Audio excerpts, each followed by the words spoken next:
Blair, who is here with us today.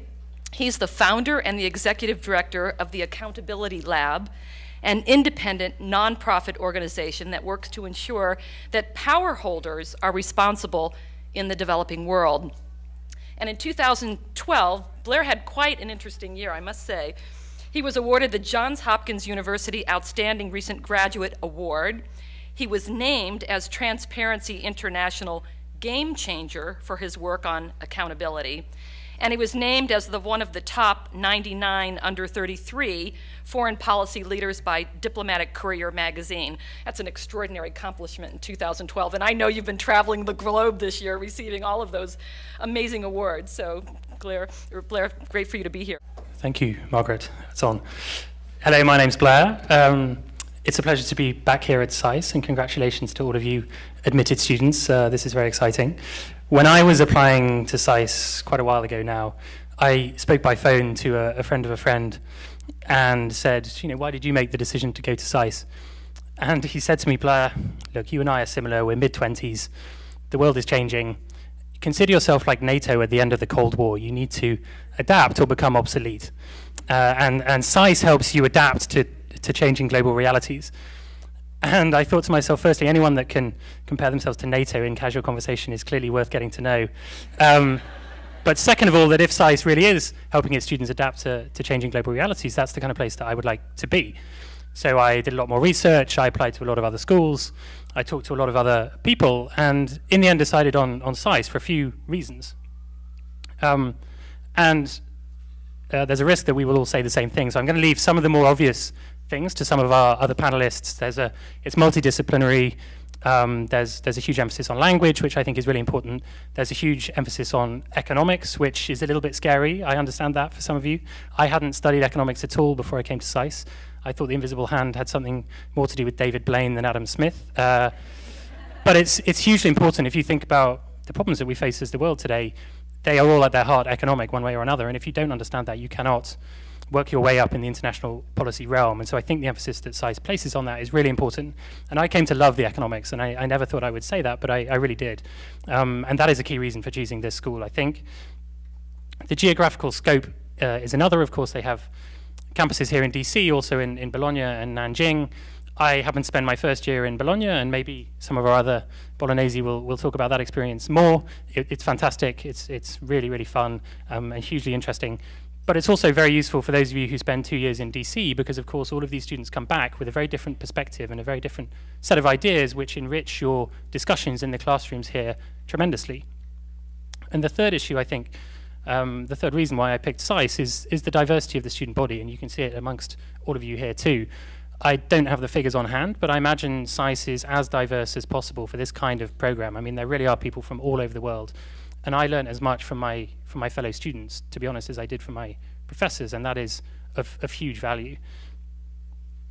Thinking about what I gained from my time at SAIS, I'd make a couple of points. One is that I certainly developed a really deep understanding of these changing global dynamics that my friend's friend told me about. I also created lifelong connections with hugely impressive and interesting people. In my class alone, we have a girl in Iceland that I went to visit a little while ago who ran for president last year. We have a girl in Hong Kong that I happened to see a few months ago who's now on the editorial board of the Wall Street Journal. I have a friend at the World Bank who I was negotiating contracts with in West Africa not too long ago, who's a very senior decision maker at this point within a very big international institution. So you are incredible people, and your classmates will be incredible people, and that's just a good place to be. It's the people that make this institution what it is. But I think you also create yourselves and you become part of a community. We talk a lot about networks, and of course networks are important, and they'll get you to places that you want to go. But I feel at SAIS you have more of a community. This isn't the kind of institution that stamps a form, gives you a degree, and then gives you an acronym next to your name. It gives you a lot more than that. It's a community. It's a group of people that care about each other, and it keeps on giving. And ever since I've left SAIS, there have been hundreds of opportunities that have come from this institution, that I've found out about through this institution, that have been hugely useful to me in professional terms and in personal terms. And that brings me to the last point, which of course I'm sure all of you are thinking about, which is why should I take 2 years out and spend an awful lot of money, and how is that really going to help me with my job search further down the line? And every job I've had since SAIS has to some degree come through SAIS one way or another. And that, of course, is partly the value of being here in DC. When I was here, I wanted to work at the World Bank after I graduated, so I, for about 3 months, was shuttling between this building and the World Bank building, having coffees until I was buzzing with various people there, trying to network my way in, and eventually it was a SAIS contact that got me my job at the World Bank. When I was leaving the World Bank, it was a SAIS contact that introduced me to my next boss at a think tank. And then subsequently, now that I've set up my own organization, the Accountability Lab, it was actually a SAIS contact that introduced me to the person that's funded that organization, the first key investor in that. So in every way, that's helped me, and it is a huge advantage for you, I think, to be part of that network. I'm now bringing in SAIS people into my organization. I have 1 intern now. I have another 2 for the summer, and so it gives to me, and I want to give back, and that's something I think that's important and enriches the experience here tremendously. So to conclude, it's a fantastic choice. Of course, I'm biased, but I really think there are pretty clear reasons why you might choose SAIS. I can't think of a more rigorous, more well-respected, and more fun graduate program. Thank you.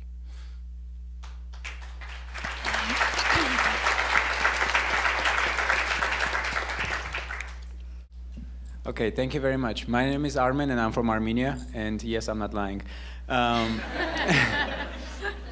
My question is in regards of your experience at SAIS. I mean, you talk about all these positive things, but I was wondering, if you look back in the retrospect, do you wish you did something differently or did something more of or less of that would enhance more of your experience, and what advice would you give us? You know, that you wish you would have done or not have done while you were at SAIS? Thanks.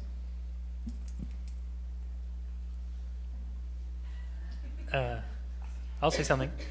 I studied American foreign policy at SAIS because I was fascinated at the time. In my undergrad, I'd studied a lot of Cold War history, and I just thought you can't understand the way the world works unless you know the way that the United States is thinking, which wasn't entirely strategic for me in retrospect because I've gone into development. And while that has been a really important basis of knowledge, I think I could have taken more development type courses. I took some, and I got the economic part of it, definitely, but I could have done more on that side of things.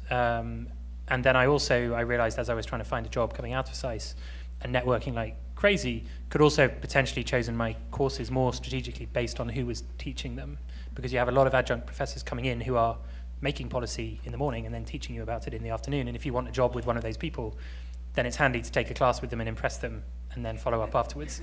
And I just wasn't really thinking about that. So you can, make decisions in those kind of ways.